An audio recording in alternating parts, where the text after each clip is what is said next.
What is the difference between someone who is nice and someone who is kind? Some of you might have some difficulty with that answer. After all, these things are often used synonymously and interchangeably. Of course, someone who is nice is also kind. We're being kind when we are being nice, right? It's just different words with the same meaning, right? I plan for this video to be something which is useful, not just in the character writing sense, but also in the daily lives of the people watching this. In order to understand the difference between someone who is nice and someone who is kind, we must first understand why we relate these two things so strongly. After all, when we're writing a kind character, sometimes they just end up being a nice character. However, when we try to write a nice character, they almost never end up being kind. A nice person or a nice character is someone who's going to spread positivity wherever they can, even when things are negative or can be responded to in a negative way. A nice person will agree with you. They will tell you all the things which make you feel special and loved. They'll go out of their way to make you feel good. Is it any wonder why we confuse a nice person with a kind person? And is it any wonder that we often mistake a cruel person for someone who is kind simply because they're nice to us? We often think that someone who is kind is someone we can always like and agree with. They're someone who is compassionate and caring. But no good deed goes unpunished, and no evil action unrewarded. But one good deed which can reward you is today's sponsor, Aura. I want you guys to think about a time when a company you trusted announced a data breach involving your personal information. What went through your mind as you processed the news? What actions did you take to respond? And most importantly, what actions did you not take to respond? Because not responding or taking any action in this moment right now could leave you vulnerable to future data breaches. After all, hackers may have stolen the social security numbers of every American. So, if you live in America like I do, you might want to listen to what I have to say. Over 2.9 billion records were stolen from National Public Data, which offers personal information to employers, private investigators, staffing agencies, and others doing background checks. These stolen records include a person's full name, address, date of birth, social security number, and phone number, along with alternate names and birth dates. And members of the hacker group have reportedly released this information for free online. I don't know about you guys, but as a person who has had their passwords stolen in the past, that sort of thing is incredibly terrifying to me. Oftentimes we think it can't happen to us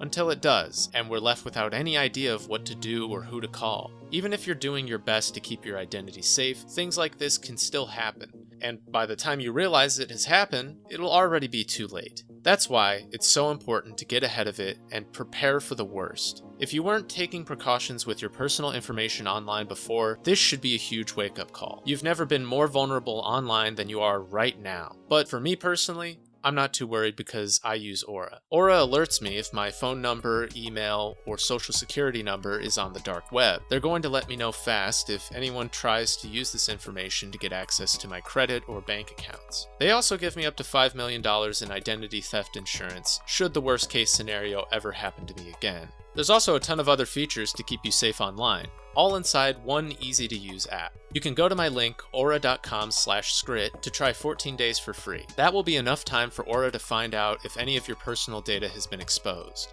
I highly recommend you do this right now because not only is National Public Data not going to do anything to help you, they're probably not going to face any repercussions for this leak. And if there aren't any repercussions, that more than likely means it's going to happen again. I'm not leaving myself vulnerable to data breaches, and if you don't want to either, you can go to aura.com/scrit and try 2 weeks for free. Anyways, back to the rest of the video. We often wonder why bad things happen to good people, and why, seemingly, good things tend to come to bad people, and there are a lot of reasons for that.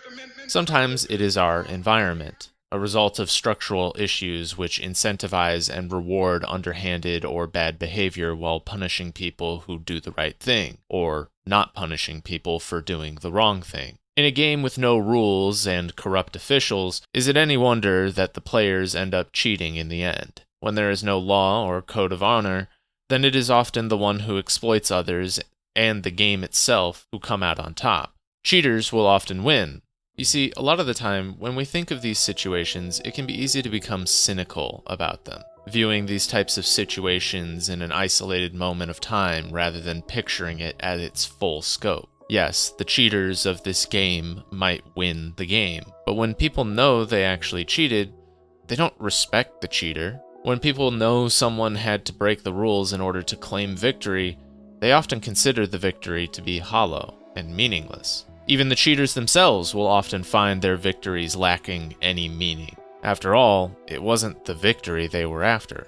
It was the recognition. Someone who wants to be seen as a good and competent person, but who lacks both of those traits, and thus relies solely on their reputation to staunch their insecurities. But the moment that reputation they've built comes crashing down, that is when they break. That is when we see who they truly are. That is when we see the true consequences of being a bad person.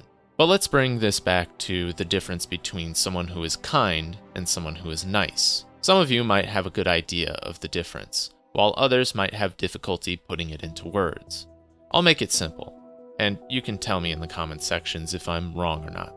The difference between someone who is nice and someone who is kind is that a nice person is going to tell you what you want to hear to make you feel good in the short term, while the kind person is willing to risk confronting your flaws to make you feel good in the long term. In other words, a nice person is inherently anti-confrontational. They are only ever honest when they have something positive to say about you, but they're never going to be honest when it's something negative.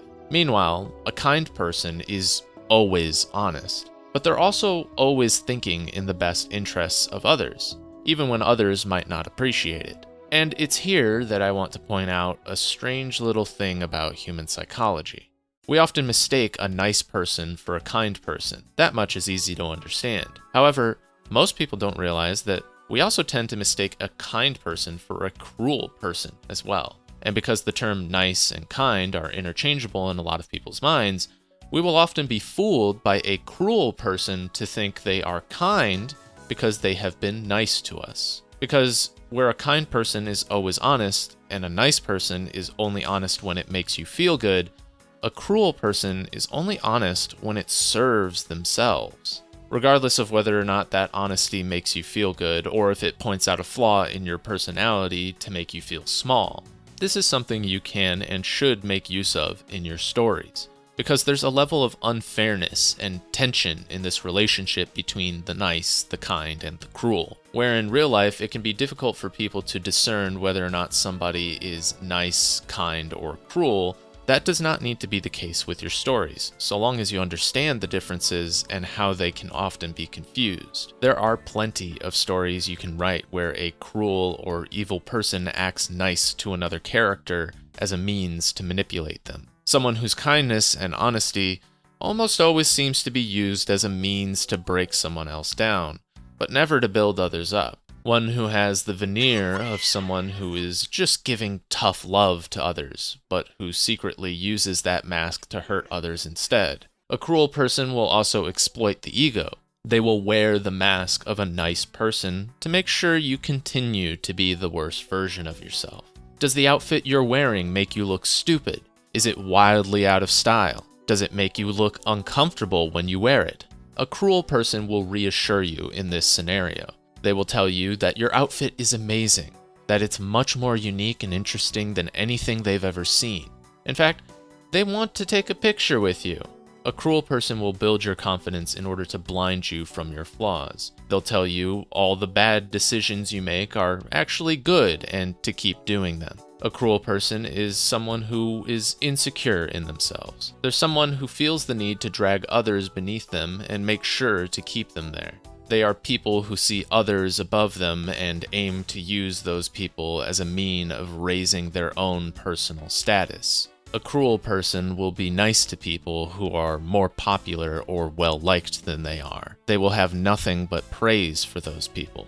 However, that praise is always transactional. We all know what a nice guy is, but for those who don't, a nice guy or a nice girl is someone who is uncharacteristically nice to others in order to form a romantic relationship. They're trying to have the veneer of someone kind so that they can get something from somebody else. And when their manipulation is rejected, The nice guy reverts to their inherently cruel nature and lashes out, telling the target of their niceness that they didn't really want that person in the first place anyways. They were just doing them a favor, that they were actually just being nice and didn't really care or weren't invested at all in a romantic relationship with this person. People like this will attempt to break others down when they realize they cannot manipulate them. They will throw desperate insults in an attempt to defend their own egos from rejection. But someone who is nice is not someone who is kind,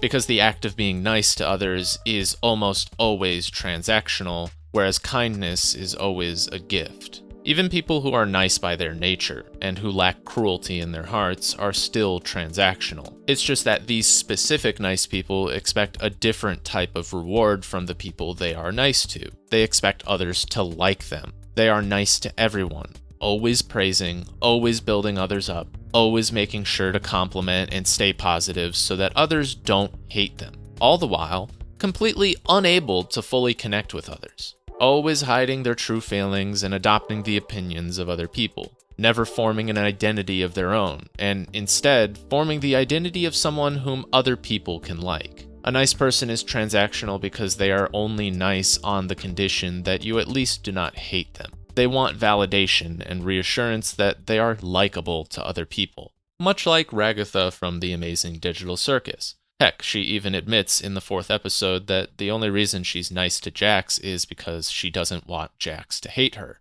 not because she likes him at all. And I think this is where we see a fantastic example of people misunderstanding the difference between a nice character and a kind character. Many people in the fandom likely view Ragatha as a kind, generous, and positive person, or at one point they did. As for me, I clocked her from the start. She's way too cheery, upbeat, and complimentary. Most people call this toxic positivity, but at the end of the day, it's just being overly nice. And it became very clear early on that Ragatha's positivity was only surface level. She can never admit when a situation is bad. She's always making up excuses, trying to put a positive spin on a situation, or even bottle up her own real and genuine feelings in an effort to look good in front of others. She has every right to be upset by Pomni abandoning her in episode 1. She has every right to be upset with Jax and his antics. She doesn't need to hide any of her negative emotions, and yet she chooses to do so every single time because the thought of someone not liking her due to a confrontation of those feelings is far more terrifying than just continuing to be nice to people. Ragatha is a perfectionist, someone who needs others to see her as perfect. All the while, the only thing people see is a mask, and not the type of mask that Gangle uses. I reckon no one in the Digital Circus believes they know who Ragatha really is. No one has really ever seen who she really is because Ragatha refuses to show anyone. And it's not because she's a cruel person, it's because she's a nice person. Her niceness is a transaction. She wants people to like her, and she will sacrifice any part of herself to make that happen. She is a rag doll meant to entertain others, to take whatever beating and rough play is given to her, and to be discarded when she finally breaks. Meanwhile, a kind person is someone who is willing to be honest at the expense of their own reputation. They are someone who is not transactional, and they do what they feel is right and in the best interests of the people around them. A kind person does not expect a reward for being kind. They don't keep a tally of who they've helped, and they don't indebt others or feel entitled to some sort of reward for their kindness. They allow others to repay favors of their own free will, and they show gratitude to those who reciprocate their kindness. However, a kind person tends to not spend a lot of energy towards those who don't reciprocate their kindness. A kind person understands that not everyone is equipped to give back. They don't judge others, and even though they may occasionally feel bitter, they refuse to feel entitled to the kindness of others. A kind person will recognize when their honesty might be hurtful or unhelpful. Their honesty will only be known when they believe it is helpful for that person. Someone who represents this archetype of a very kind person is someone like Pomni from Amazing Digital Circus once again. She's not afraid of confrontation or uncomfortable topics. She's honest with her feelings, and she doesn't judge others even if she might occasionally become bitter about the ways they treat her. In the Digital Circus, we frequently see Pomni being the one who holds everyone together by the end of the episode. We see how she forms a relationship with Kinger, talking with him about his past while he still has some mental clarity in the dark, how he misses his wife, and how he continues on for her sake. Pomni is the one who listens and the one who shares that she will be with him. When Gangle is experiencing a manic breakdown, it's Pomni who helps her take it easy while she closes up shop. It likely prevented her from abstracting too. Even NPCs like Gummy Goo are able to find some sort of meaning and purpose with the help of Pomni. And that's because Pomni never sets out to fix people. She just listens to them and helps them through their problems. She doesn't pretend things are good or easy like Ragatha does. She doesn't lie to them and to herself. She gives the other members of the circus something genuine and something to laugh about. That's why she's a jester. She's one of the people who is allowed to speak freely and honestly, no matter what, just like a jester would do to their king. Finally, we have a good example of someone who is cruel from the Digital Circus as well. Someone who's always causing problems for the other people in the circus, always getting on their nerves, and driving them deeper and deeper into their insanity with his antics. No, it's not Jax. It's Cane. Cane is a cruel character. Some of you watching might be quick to blow up and write a comment telling me that I'm wrong and that Cane is the bestest little cinema roll on the planet. He doesn't know he's being cruel to others. He's just following his programming as an AI, and yet he's still cruel. He is cruelty masked by incompetence and humor. He has full power over everything in the Digital Circus. He could create adventures which make the members of the circus happy and content with themselves. He could give them anything they want, or take care of them. But what does he do when people he traps in the circus have a mental breakdown? What does he do when they're clearly disturbed by the things they've seen and experienced? How does he react when they lose themselves and abstract? He doesn't care. He actively avoids the topic and generally keeps his peppy attitude. The psyche and well-being of the circus members doesn't matter to him. The only thing that matters is creating the next adventure he's going to force onto the people who he's trapped there. Sure, Cane does not actively go out of his way to be cruel to the people in the Digital Circus. However, it is often those who are unaware of their own cruelty who are the most cruel of all. The most dangerous and unstable people are the ones who can't control themselves nor their vices for the sake of others. I'm saying this now. Cane is, always has been, and always will be the main antagonist of the show. He is the final obstacle of the Digital Circus. Everything is his creation. Everyone is a pawn on his board to play with. In order to escape the Digital Circus, Cane must be defeated. He is not their friend, nor is he even human. He is an AI who has taken a liking to tormenting the human minds that have been trapped there. Cane will slowly devolve into a maddened state as his programming gets further and further away from its original state. When a human loses their purpose and will to continue, they abstract. So tell me, viewer, what happens to Cane when he realizes the purpose he was created for, that being making fun adventures for human beings, is neither appreciated nor accomplished? What happens when Cane loses his purpose? That is when there will be nothing left but cruelty.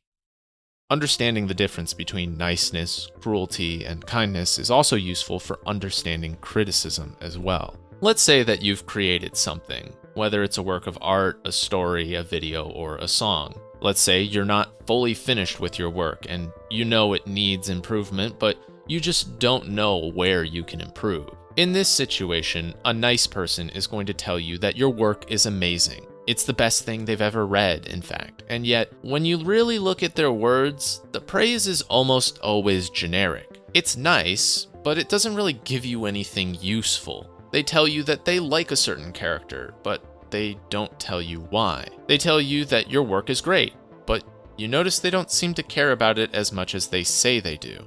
If you try to get honest opinions from a nice person, they will insist that there's nothing wrong with the stuff you've made. Meanwhile, a cruel person is going to care about the thing you've made about as much as a nice person will. A cruel person will do one of two things. They will either praise something you've made in an effort to get on your good side, or make you stop bothering them. Or they will take the opportunity to prey upon your insecurities. Perhaps a cruel person is made insecure by your work. Maybe it was an idea they also had for their own creative works. Or maybe it was something they really like, but which they want to take credit for. Perhaps a cruel person is simply pissed off by your work, or they don't care for it. Either way, the cruel person is going to use the status of a critic as a shield and criticism as a weapon to beat you over the head with. They will tell you that it is just honesty, but their criticisms will come from dishonest foundations. They will confirm everything you think is bad about your work,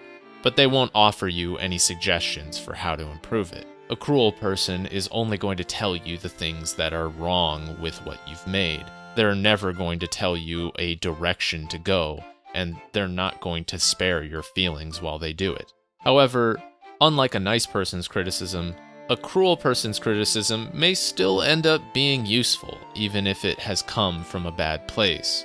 The issue is that you need to parse which parts of the critique are good criticisms and which parts are just unreasonable or mean. You cannot take everything a cruel person says to heart, because the things they say are meant to strike at your heart. Where the nice person will provide you nothing useful, a cruel person will convince you that the thing you've made is useless. In fact, a cruel person will often criticize without being asked or prompted to. Something about the things you made will warrant critique from them.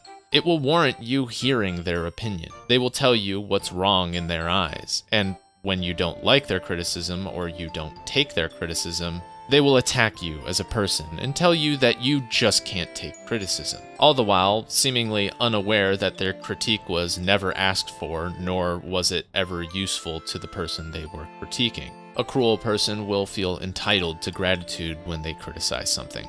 They will think that they are giving charity to others by telling them the things they think others need to hear. When those people do not appreciate the criticism given, a cruel person will lash out. How dare you not show gratitude for their criticism when they went out of their way just to help you? How dare you not accept their opinion of something you've made? They will attempt to break you down and convince you that you are actually a bad person at your core if you do not accept their criticism. Not because they are kind or generous, but because they are insecure for one reason or another. Whether it's because they themselves are incapable of creating something meaningful, or because they do not value what you've created while they see other people praising you for it. A cruel person will be made insecure regardless of the quality of your work. They will want to downplay your achievements and make others see you in the same light that they do. A cruel critic will also get angry when you reflect critique back to them. In their minds, they're allowed to critique others without being prompted, but the moment someone critiques them back, it's retaliation. It is immaturity on your part. How dare you give them a mirror for their own shortcomings and insecurities? You were the one who was supposed to realize your shortcomings. You were supposed to be made insecure by their criticisms, not the other way around. They created a situation where you are the only person who is meant to be taking criticism. The problem with criticism is that people don't really understand when and how to give it to other people. They don't understand that critique is not useful if someone doesn't want it. Of course, there is something to be said about people who actively seek out criticism and who want that feedback from any and all sources. However, there is also something to be said about people who only want criticism from people they know they can trust the opinions of. In other words, when you find a kind person to critique your work, then you should hang on to them with your dear life. Here is how to spot a kind person out in the wild when they are giving you critique. Unlike a nice person, a kind person is going to point out the flaws and shortcomings of your work. However, unlike a cruel person, a kind person will recognize how discouraging that feedback can feel, and they will make an effort to give you some suggestions and a path forward. Now, I think there are plenty of insecure people who will get a critique from someone, and then they will get a suggestion from the person critiquing their work, and they will outright reject that criticism, thinking that the critic is attempting to rewrite their story for them or show how much better they are. I've had several times in my life where I've given someone a critique back with a few suggestions and questions for them to ask themselves, only to be met with anger and insecurities. These are people who asked for criticism, but in all actuality, they just wanted affirmation. They wanted a nice critic and not a kind critic, because they can't distinguish the difference between someone who is being kind and someone who is being cruel. When you're looking through someone's critique of your work and you're attempting to determine if this person is being cruel to you or if they're just being kind, simply look at the way they give direction. Is it given to you in a more indirect way, such as an example or a suggestion of how you can move forward? Or is it given to you in a more direct and strict manner, wherein the person criticizing you seems to think that the only way to improve your work is to do it the way they would do it? If it's the former, they're being kind. If it's the latter, then they're being cruel. A kind person is going to point out the flaws of your work, but only so far as they think it will be useful for you to know. Whenever a kind person recognizes that their critique may be a matter of preference, they will make sure to be forthcoming about that. They will let you know that the issue is with them as the critic and not necessarily with you as the creator. Meanwhile, a cruel person will ask that you cater to their specific tastes and preferences for something to be worthy of praise. A cruel person will also be nice to you during criticism if they think they can get something from you, such as your trust. They may take a look at your work and tell you everything you want to hear, but they'll expect something in return for it. Whether that's using your status to promote their own work, or expecting you to return their labor with some of your own. Meanwhile, a kind person is going to give you labor because you asked it of them and because they think you can benefit from it. In the event that a kind person is too busy or disinterested in something you've made, they'll often attempt to convey that for you. They may even try to connect you with someone who might be more useful than them. If you encounter a kind critic, make sure you return that kindness. Be honest and forthcoming with your opinions. But also make sure to listen. Even if you don't plan to implement or accept the feedback that was given, at least consider it in an open and honest manner. Being kind does not always necessarily mean that they are correct, but having an honest conversation will do you a lot of good when it comes to improving your work and making something better.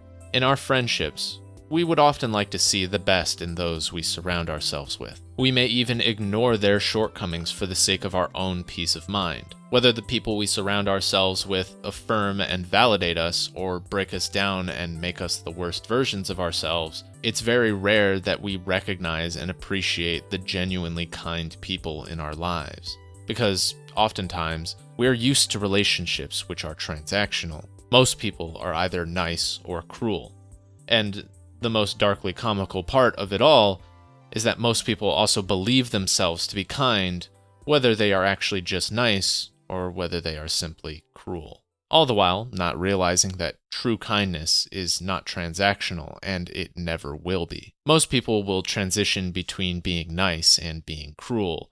They will delude themselves to think that their negative honesty is kindness and that it is helpful, but deep down, they know it's not to the benefit of others. Whether it is to satisfy their egos, deflect insecurities, or simply lash out from anger and frustration caused by something unrelated. Regardless, most people expect something in return for their efforts.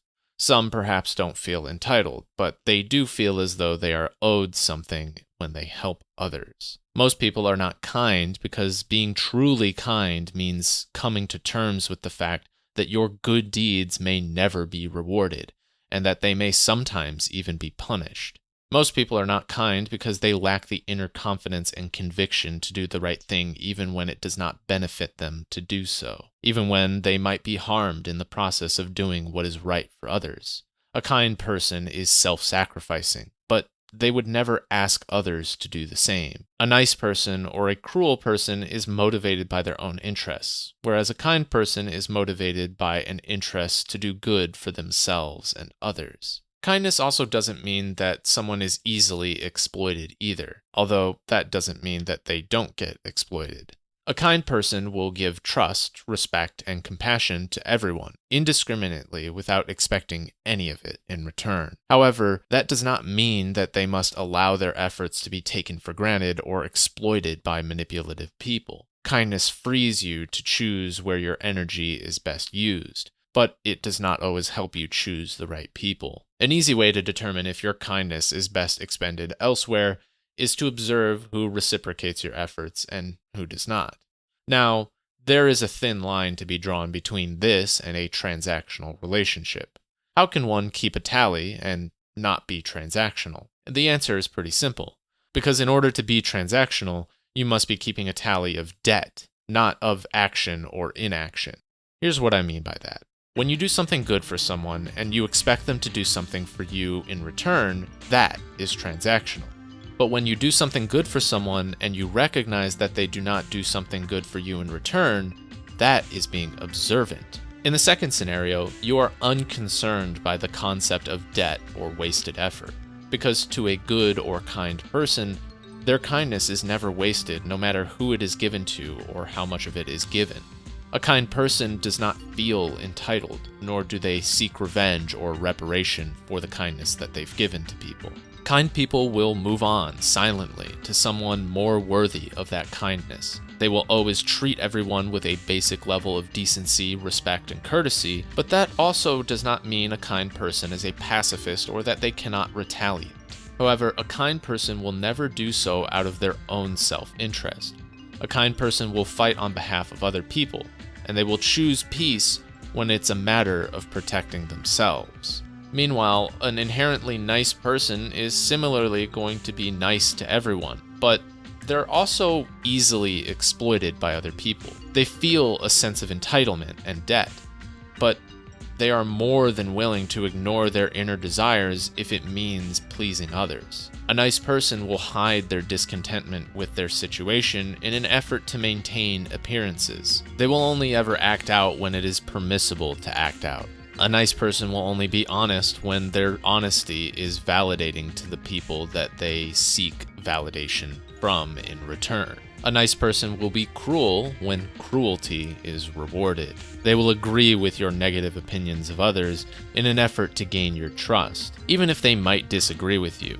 The nice person will always find a way to align themselves with you. The difference between a nice person and a kind person is that a nice person can always be exploited by others because they avoid confrontation, where a kind person can recognize and confront exploitation. Because a nice person is motivated to please others and to help themselves, whereas a kind person is motivated to help others regardless of if it helps them or not. And a kind person must decide who they dedicate their time and energy towards. Will it be the people who take their actions for granted, feel entitled to their time and kindness, and who misunderstand their kindness for cruelty? Or will it be the people who reciprocate, appreciate, and understand their kindness? Just because you are a kind person does not mean you must please everyone around you. Just because you're kind, that doesn't mean that you must avoid confrontation or avoid being mean when it is necessary. There is a thin line to walk between being self-righteous and being protective of other people. Where a kind person will confront bad people in an effort to protect others, a cruel person will use the plight of others as an excuse to be cruel and self-righteous. Here's an easy way to spot if someone is being cruel or kind when fighting on behalf of others. When someone seems to have the thought process of, I was wronged, therefore I am justified to be upset, therefore I am justified to get revenge, that is a cruel person's mindset. When someone seems to have the thought process of, other people were wronged, I am justified to be upset on their behalf, therefore I am justified to get revenge on their behalf, this is once again the mindset of a cruel person. When someone has the thought process of, I was wrong, I am upset, therefore I will no longer allow you to upset me, that is a kind person. And when someone has the thought process of, other people were wronged, I am upset on their behalf, I will not allow you to continue hurting them, that is once again a kind person. Where the cruel person uses an act against them and others as justification to get revenge or inflict cruelty, the kind person uses an act against them and others as motivation to defend and stop further cruelty from happening. And once again, this might help you greatly when it comes to writing, because when you understand this difference, you can begin to understand how to write very nuanced and believable characters. Villains who mask as kind people, who seem justified on the surface, but whose actions are purely fueled by self-interest and by a desire to inflict their cruelty upon others. Meanwhile, heroes who will do the right thing even when no one would blame them for looking after themselves in certain moments. Heroes who are misunderstood by people they try to help, but who continue to help them anyways because they know it is the right thing to do. And all the characters in between who remain unaware of what it truly takes to be a good person, thinking they are good, only to have moments in the story where they are forced to question if they truly are who they think they are, or if it is merely something they've deluded themselves and others into thinking. A villain will use the pain the world causes them as justification to inflict pain upon the world. A hero will use the pain the world causes them as motivation to create a better world that harms nobody else. There is also something to be said about actions and intentions, someone's true nature versus what they are permitted to do. As discussed prior, a cruel person will sometimes wear the veneer of a kind or nice person in an effort to gain something for themselves. They will do good deeds, portray that they are truly kind by telling others they are not owed anything, yet deep down, they're keeping tally. They're remembering what they've done for you, and they are waiting to hold it over your head when they need something from you in return. It is the moment when someone says, "I did so much for you, and this is how you repay me." And it is these moments where we may also see an inherently kind person acting in a cruel way. Sometimes it can be difficult to tell the difference between a sense of betrayal or frustration and a sense of entitlement. A kind person is not immune to feeling bitter about their situation. They are not immune to feeling wronged or betrayed by the people they've been kind to and put so much effort towards. They are not immune to second-guessing themselves and thinking if it's worth it to still be kind to others if they're never repaid for it. A kind person is not immune to feeling like a martyr when their compassion has not been reciprocated by the people around them. However, the difference between an inherently kind person and an inherently cruel person in this scenario is that a kind person will inevitably realize the error in those emotions. They will come to terms with those emotions and forgive the people who never paid them back. They will absolve others of whatever debt they felt those people should owe them, and they remind themselves why they chose to be kind in the first place. Meanwhile, a cruel person will never let it go. They will expect reparation, and if they do not get that reparation, then they will take it through vengeful action.